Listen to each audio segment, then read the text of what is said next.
నమస్తే people, welcome back to my YouTube channel. So నేనైతే ఈరోజు నవరాత్రి స్పెషల్ ప్రసాదం రవ్వ కేసరి ఎలా వేసుకోవాలి వీడియోలో చూపిస్తున్నాను.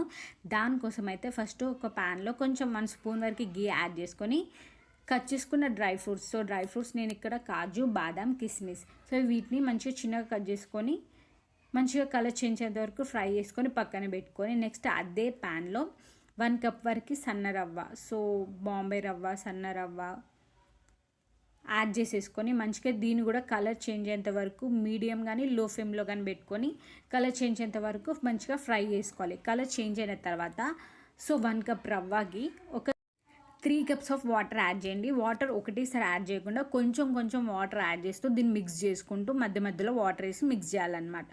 ఇలా మిక్స్ చేసుకొని కన్సిస్టెన్సీ అంతా మంచిగా మనకి చాలా స్మూత్గా కుక్ అయిపోవాలి. ఫుల్ మెత్తగా మంచిగా ఉడికిపోయి కుక్ అయిపోయిన తర్వాత దీంట్లో 1 కప్ ఆఫ్ రవ్వ తీసుకున్నాం కదా. నేనైతే ఇక్కడ 1.5 కప్ షుగర్ యాడ్ చేశాను. మీరు కావాలి కొంచెం స్వీట్ ఎక్కువ అనుకుంటే 2 కప్స్ షుగర్ యాడ్ చేయండి.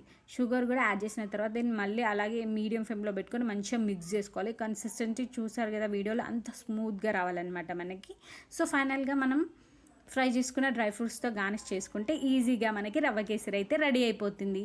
Thank you for watching. మీకు కనుక రెసిపీ నచ్చినట్టయితే please do like, share and subscribe to my channel.